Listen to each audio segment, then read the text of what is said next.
Magandang gabi ka rehiyon. Ako po si Jennifer Salenga. Oras na para sa mga may init na balitang Central Luzon. Naniniwala ang Kapampangan historian na si Robbie Tantingco na hindi dapat tanggalin sa disenyo ng 1,000 peso bill ang mukha ng tatlong bayani, kabilang na po ang ating kabalen na si Jose Abad Santos. Kung tutusin umano kasi ang mga bayani ay may tuturing na national treasure ng bansa na kailangang pahalagahan. Narito po ang report. My God, you cannot underestimate the sacrifice, the martyrdom of Jose Abad Santos. He is sacred. What he did for the country is sacred. You cannot belittle that. You cannot diminish that anymore. It's in the annals of our history. Ito ang reaksyon ni Center for Kapampangan Studies Executive Director Robbie Tantingco sa ngayon mainit na diskusyon sa bagong disenyo ng 1,000 peso bill kung saan tinanggal ang mukha ng tatlong bayani ng World War II. Ito ay sina General Vicente Lim na tubong bataan na kilalang nakibaka sa mga Hapon, si Josefa Lanes Escoda na malaki ang ambag sa pagpapagamot ng mga bayaning nakipaglaban sa gera, at ang Kapampangan na ikalimang Chief Justice na si Jose Abad Santos na nagbuwis ng buhay sa kasarinlan. Imagine Chief Justice of the Supreme Court and the acting President of the Philippines. He was the acting President when it happened. Kasi umalis lahat. At he chose to stay. Ayon kay Tantingco, pwede naman sanang naidagdag na lamang ang agila at hindi tinanggal ang tatlong bayani sa 1,000 peso bill dahil parehong maituturing ito na national treasure ng bansa. If my opinion is any worth, no, it's worth anything, maybe do not remove. Sayang naman, alba, those three heroes, where will they, what will happen to those faces now? Eh di lalong nawala sa consciousness ng mga tao, no? Sa katwiran naman daw ang kritisismo ngayon ng publiko dahil patunay lamang ito na pagpapahalaga sa ating kasaysayan. The people are right. They're right in criticizing BSP. Because you know, any public outcry like this is valid, no? If you strike a raw nerve in the public, then it's valid. May ano yan, hindi naman parang whimsical lang, whims lang nila yan, o ano lang nila, parang wala lang. Hindi. I think the public outcry should be taken seriously by BF. Samantala, nitong Lunes, December 13, itinanggi ng National Historical Commission of the Philippines o NHCP na inaprubahan nila ang pagtanggal sa portraits ng tatlong heroes ng World War II sa bagong disenyo ng banknotes ng 1,000 piso. Ultimo ang sinabi ng BSP na kasama ang NHCP sa proseso ng pagpapasya, hindi raw ito totoo, ayon kay NHCP Chairman Rene Escalante. Sa panig ni BSP Governor Benjamin Diokno, ang agila ay sumisimbolo umano ng buong bansa. Hindi naman anya ito attempt na baguhin ang kasaysayan. Samantala, bukod sa pagtutol sa pagtanggal ng mukha ng mga bayani, isa rin sa pinuna ni dating Agriculture Secretary Manny Piñol ang paggamit ng polymer plastic na anyay pagpatay sa industriya ng abaka na siyang pangunahing materyales sa paggawa ng ating mga pera. Puna pa niya, dapat ang pagpapasya ng BSP ay hindi lamang dahil sumasabay sa uso sa ibang bansa. Dapat umanong na isasaalang-alang ang consultative process, lalo't may malaking impact din ito sa ekonomiya ng bansa. Paulo G. Santos, CLTV News.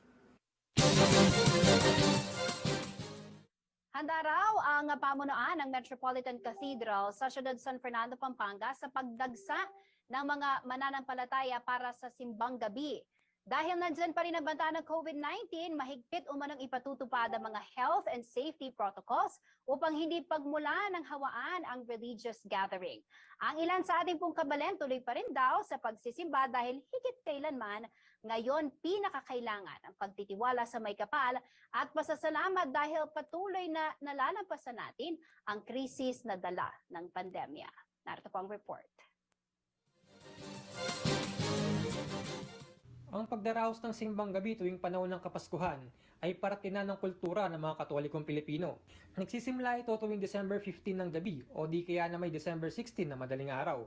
At dahil sa unti-unting pagbaba ng kaso ng COVID-19 na siya namang sinundan ng pagluwag ng protocols, inaasahan umano ng Metropolitan Cathedral of San Fernando ang pagdagsa ng mga mananampalataya. Ayon kay Reverend Father John Sinuntulyo, nakahanda na ang mga patakarang ipatutupad ng Metropolitan Cathedral of San Fernando. Ayon sa kanya, 800 na katao umano ang orihinal na kapasidad ng simbahan. Bagamat pinapayagan na ng provincial government ang 50% seating capacity sa mga indoor religious gatherings, ay minabuti umano nila na 250 katao lamang ang pahintulutang makapasok sa loob ng katedral. Dagdag pa niya, ay 15 years old pataas lamang umano ang maaaring makapasok sa loob, habang ang mga 65 years old pataas ay kinakailangan magpakita ng kanilang vaccination card. 100 katao naman umano ang kanilang papayagan makapasok sa loob ng bakuran o patio ng simbahan. At dito ay pinapayagan ng mga 15 years old pababa. Naglagay din umano sila ng mga marka sa sahig kung saan mananatili ang mga nagsisimba. Dagdag pa ni Tulyo, nakahanda na umano ang mga volunteers mula sa iba't ibang barangay ng San Fernando upang masigurong mapapanatili ang kaayusan sa pagdaraos ng simbang gabi. Nakiusap din si Tulyo sa mga dadalo sa simbang gabi na sumunod sa mga health protocols upang maging maayos ang pagdaraos ng misa. Mamaya po sa Cathedral, sa Metropolitan Cathedral, hindi po namin pinipigilan na magsimba po kayo pero kailangan po ay asikasuhin po natin at kailangan po natin sundan ang mga health protocols po, lalong-lalo na hindi lang po dito sa Cathedral pero sa lahat po ng mga parokya na dadagsa ang mga lahat ng mga talasalpantaya ng ating simbahan. Maraming salamat. Hindi naman nalintana ng ilan nating kabalin ng banta ng COVID-19 dahil susunod naman umano sila sa mga health protocols.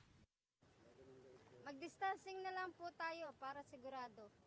Attend ako sa simbang gabi mamaya kasi parang tradisyonal lahat na mag-attend sa simbang gabi at parang yun ang way na para i-celebrate natin yung birthday ni Papa God and paghahanda, gano'n.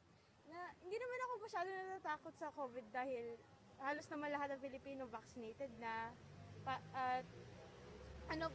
Meron naman protocol sa simbahan. Kung masusundan naman yun, why not na magpunta na rin, magpasalamat kay God, and kumpletuhin yung simbang gabi. Naniniwala naman si Reverend Father John Sinuntulyo na sa kabila ng pandemya ay masidihi pa rin ang pananampalataya ng mga tao sa may kapal. Well, siguro naniniwala tayo na sa lahat ng kaguluhan, sa lahat ng pandemya, sa lahat ng nararanasan natin na hindi kanais-nais, ang lagi natin tinitingnan at tinutuon ng pansin ay walang iba kundi ang ating Panginoon. We go to God because we want some peace, because we want to attain the hope, because gusto natin makuha at makamtan ang kapayapaan sa sarili natin. Narito ang schedule ng simbang gabi sa Metropolitan Cathedral of San Fernando. Marin Lozano, CLTV News. Manatiling nakatutok at magbabalik ang CLTV News.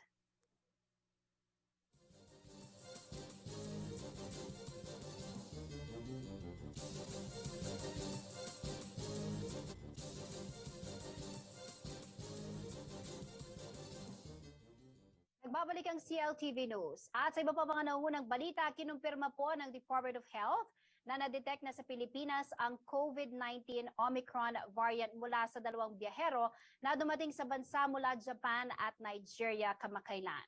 Sa pahayag ng DOH itong Miyerkules, 2 imported cases ng Omicron o B.1.1.529 na tinuturing na variant of concern ang natukoy po ng University of the Philippines, Philippine Genome Center o UP-PGC at ng University of the Philippines National Institutes of Health o UP-NIH mula sa 48 samples na na-sequence nitong Martes.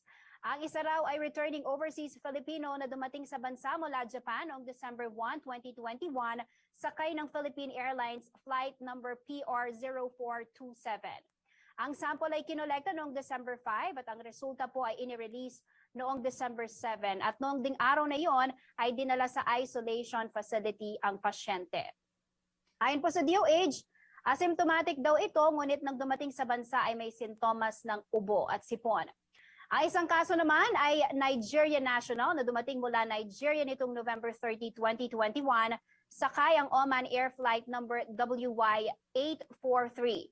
Kinuhanan nito ng sample noong December 6 at December 7 lumabas ang resulta. Kaagad ding inadmit sa isolation facility noong araw na yon. Asymptomatic din po ang pasyente.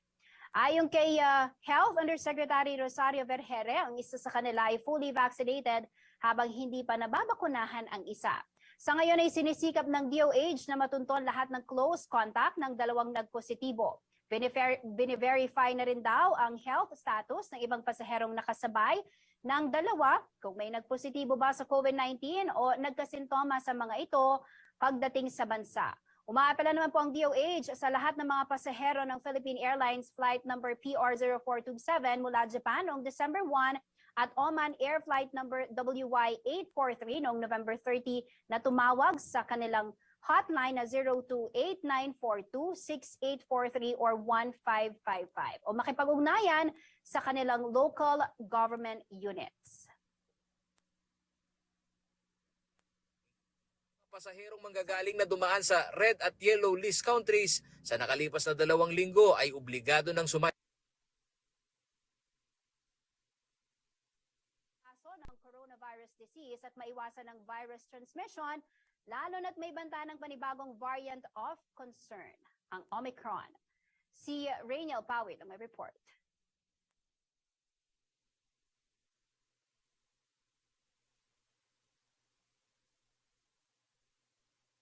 Ng gitnang Luzon, hindi naman nagpapakakampante ang mga provincial IATF dahil hindi patuloy ang kontrolado ang sitwasyon at may banta pa ng bagong variant of concern na Omicron. Matapos dumalo sa Department of Finance event sa Clark, sinabi nila Bataan Governor Abet Garcia at Pampanga Governor Delta Pineda na bakuna pa rin ang kanilang prioridad upang malabanan ang pagkalat ng COVID. Tiwala umano sila na malaking bagay ang bakuna upang maiwasan ang virus transmission.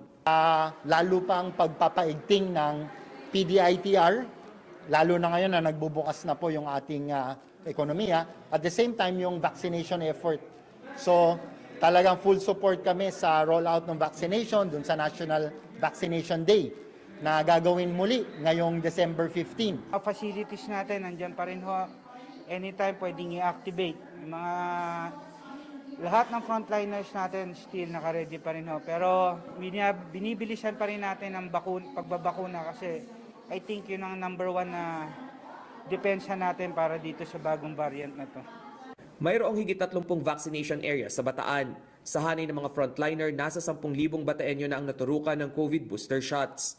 Lampas kalahating milyon naman na ang naturukan ng first dose habang 392,284 ang fully vaccinated. Higit 100,000 mamamayan ang target pang maturukan ng second dose upang makamit ng lalawigan ang herd immunity. Habang sa Pampanga, nasa 1.3 milyon na ang nakatanggap ng first dose at lampas 1 milyon ang fully vaccinated. All set na rin ang lahat ng lalawigan sa gitnang Luzon para sa Part 2 ng Bayanihan Bakunahan ngayong December 15 hanggang 17. Rainiel Pawid, CLTV News.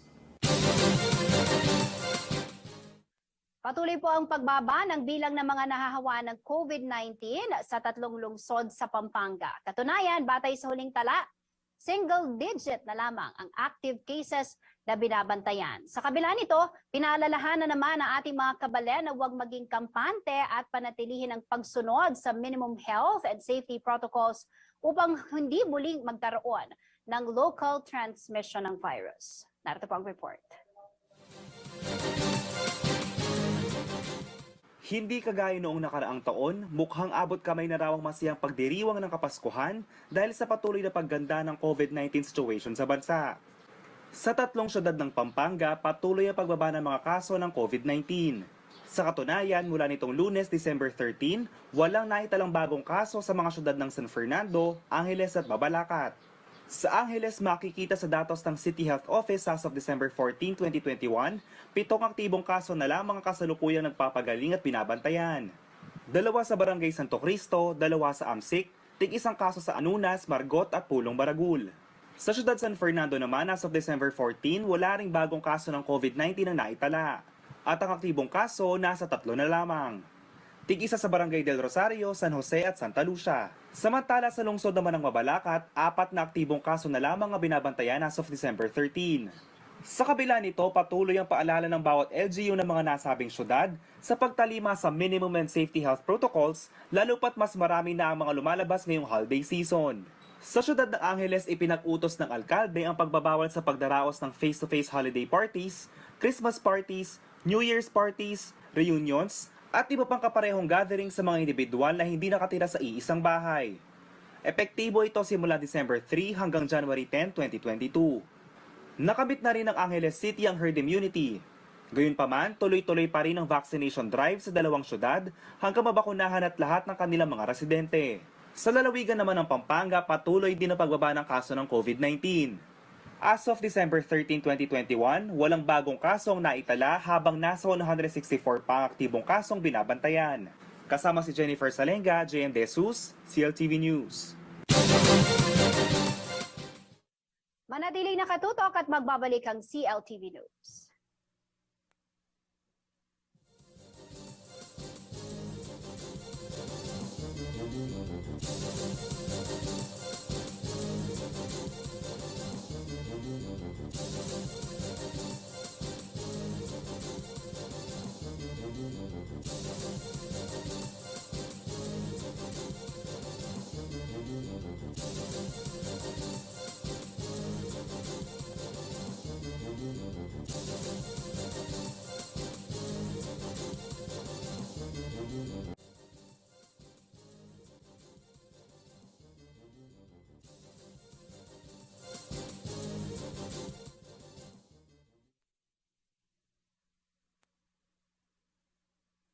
Nagbabalik ang CLTV News. At sa iba pa mga nangunang balita, sa 81 probinsya sa Pilipinas, nanguna po ang Bulacan sa may pinakamataas na kita o nominal locally sourced revenues para sa taong 2020.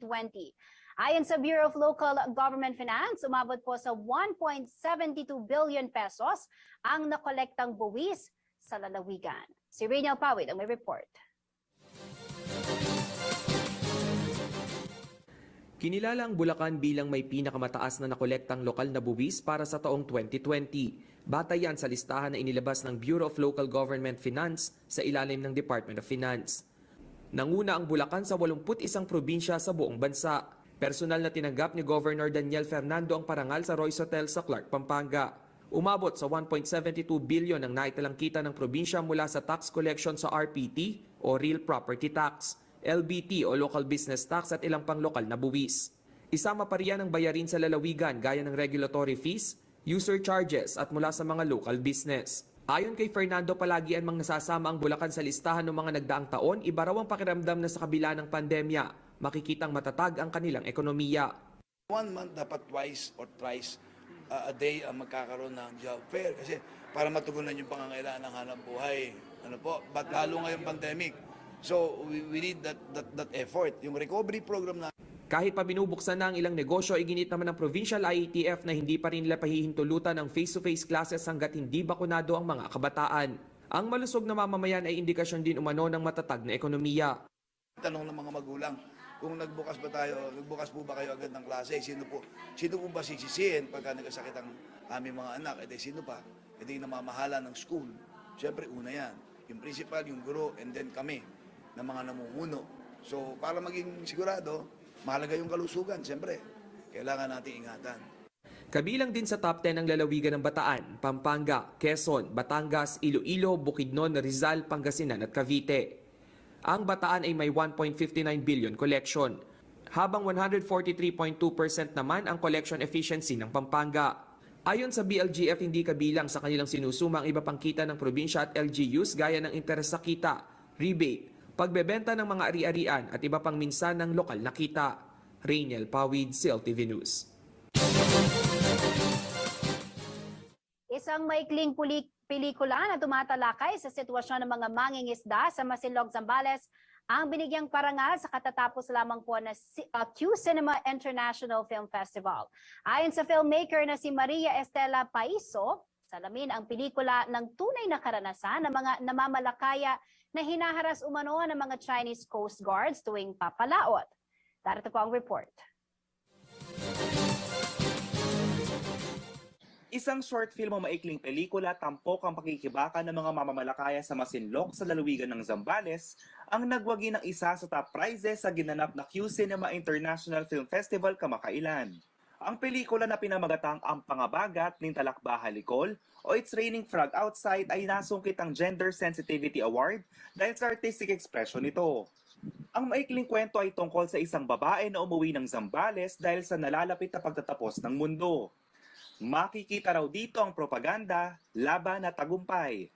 Ayon sa direktor ng pelikula na si Maria Estela Paiso, nais nang ipakita sa kanyang maikling pelikula na ang Zambales ay hindi lamang basta hometown o tourist spot, lalo na raw kung titignan ng mga kasalukuyan nangyayari doon. Sa huling bahagi ng pelikula, ipinakita niya ang artikulo tungkol sa mga mangingisda sa Zambales na inabandona mapanganib na Scarborough Shoal. Ganito rin daw ang realidad na nangyayari ngayon. Natigil ang pangingisda na sa loob ng maraming dekada ay pinagkukunan ng hanap buhay dahil sa pangaharas na naranasan mula sa mga Chinese Coast Guards. Ang Q Cinema International Film Festival ay isang taunang festival kung saan ipinapakita ang mga local at international films, documentaries at short films. Binibigyan din ng grant ang mga may likha nito. Kasama si Jennifer Salenga, JM Desus, CLTV News. Manatiling nakatutok at magbabalik ang CLTV News.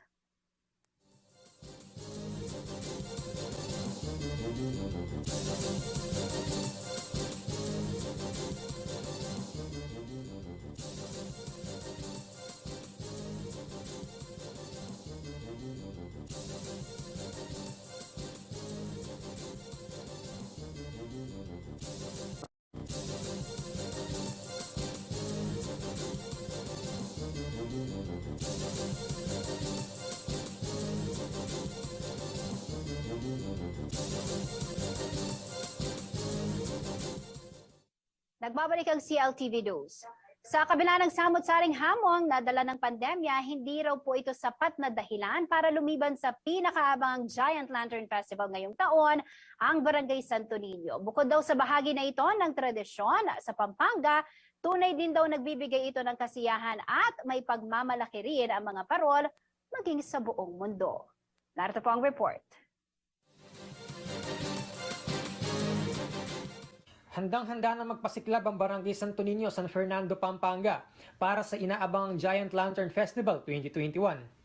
Ayon kay Kapitan Rodolfo Diaz Jr., siniguro niya na makakasali pa rin ngayong taon ang Barangay Santo Niño kahit pa may pandemya at kahit limitado lamang ang kanilang budget para rito. Ito rin daw ay paraan upang mapasaya ang kanyang mga nasasakupan. Munang-muna na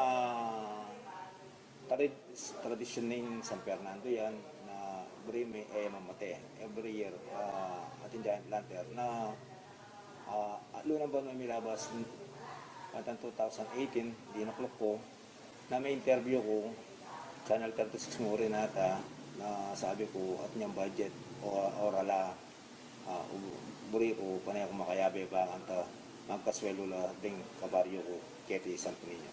Ayon pa kay Diaz, ay napakahalaga para sa kanilang barangay ang Giant Lantern Festival dahil isang kultura na ang paggawa ng parol sa syudad ng San Fernando. Ito rin daw ang ika-4 na pagsali ng Barangay Santo Niño sa Giant Lantern Festival sa ilalim ng kanyang panunungkulan. Dagdag pa niya, ang Giant Lantern Festival ay isang tradisyon sa Pampanga na talaga namang may pagmamalaki sa buong mundo. Kaya naman patuloy pa rin silang sumasali kahit exhibition lamang ang Giant Lantern Festival ngayong taon. Higit daw sa kampyonato ay mas mahalaga para kay Diaz ang mapasaya ang mga manonood. Ayon naman kay Engelbert Bondok, ang lantern maker ng Barangay Santo Niño. Bata pa lamang umano siya at kinagisnan na niya ang kultura ng paggawa ng higanteng parol sa syudad ng San Fernando. Kaya naman kahit may pandemya, ay hindi siya nagpapigil na gumawa ng giant lantern. Yung father ko kasi, siyang gumagawa nung bata pa lang ako, mga nasa 12 years old ako. Yun, natuto ako, tinuturuan ako ng father ko. Ayon pa kay Bondok, ay dapat din daw abangan ng mga manonood ng kakaibang sequencing at color combination ng higanting parol ng Barangay Santo Niño ngayong taon. Huwag palampasin ang pinakahihintay na Giant Lantern Festival 2021. Bukas na live simula 5 p.m. dito sa CLTV 36. Inaanyayahan ko po kayong manood ng Giant Lantern Festival sa December 16 at 5 p.m. Marian Lozano, CLTV News. Alamin naman po natin na magiging lagay ng panahon bukas mula kay Ginoong Manny Esguera, ang Chief Weather Forecaster ng Pag-asa Clark.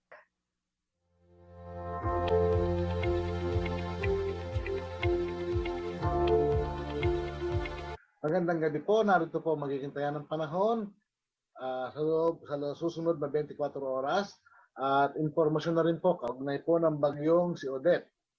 Sa ngayon po ay hanging amihan o northeast monsoon pa rin po nakakaapekto dito po sa Metro Manila, Northern Luzon at Central Luzon. So malakas po ang hanging amihan sa mga lugar na yan, kaya po kaaya-aya at malamig ang panahon na ating nararamdaman.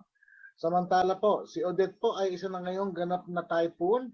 Ibig po sabihin, lumakas na po siya at nagtataglay na po siya ng lakas ng hangin na umaabot na ng 120 km per hour malapit sa gitna at pagbugso na umaabot ng 150 km per hour. Ito po ay kumikilos pa kanluran sa bilis na 20 km per hour. So yun po yung informasyon natin about kay Odette. At strongest po yung kanyang hangin sa 330 kilometers simula po yan sa gitna. Samantala po, may mga lugar na po nakataas na po ang mabala ng bagyo bilang 2. Ito po ay sa Mindanao, ang eastern portion of Surigao del Norte at saka po sa Surigao del Sur. Signal number 2 na po dyan. So pinag-iingat po natin ng mga tao dyan. Samantala po sa Luzon, signal number 1 naman po sa may Sorsogon, Masbate, ang southern portion ng Romblon. So yan po yung sa Luzon, may signal na rin po dyan. Sa Visayas naman po ay ang Eastern Samar, Northern Samar, Samar, Leyte, Biliran, Southern Leyte, Bohol, Cebu, Negros Oriental, Negros Occidental, Siquijor, Iloilo, Capiz, Aklan, Antique at Guimaras. Yan po ang mga lugar sa Visayas na nasa ilalim po ng babala ng bagyo bilang isa. Sa Mindanao naman po ay Agusan del Sur, Agusan del Norte, ang natitirang bahagi ng Surigao del Norte, Dinagat Island, the northern portion of Bukidnon, Misamis Oriental, Camiguin, ang northern portion ng Misamis Occidental, kasama na rin po ang northern portion ng Zamboanga del Norte. So yun po mga nabanggit na lugar na yan, magsusungit na po ang panahon ninyo sa mga darating na oras, kaya pinag-iingat po natin at sana po ay laging handa. Kung kinakailangan po lumikas, gawin na po yung nararapat na hakbang dahil posible po magkaroon ng pagbaha at pagguho ng mga lupa sa mga susunod na oras habang nananalasa po itong si Typhoon Odette. Mag-ingat po ang lahat. Magandang gabi po. At yan ang mga balita ang nakalap ng CLTV News. Para po sa karagdagang detalye, maaari niyong bisitahin ang aming social media pages, ang aming pong Facebook at CLTV36 Official and at CLTV36 News, Instagram at CLTV36 Official at ang aming pong Twitter at CLTV36. Kung nais po ninyong balikan ang mga programa ng CLTV, pwede niyo pong bisitahin ang aming YouTube channel at CLTV36 Official at aming website www.cltv36.tv. Mapapanood din po ang mga programa ng CLTV nationwide via Signal Channel 115 at sa ating pong 39 cable partners. Kasama po ang buong pwersa ng CLTV News and Current Affairs. Ako po si Jennifer Salenga. Maraming salamat po mga karehiyon. Samantala, 10 days na lamang po at Pasko na.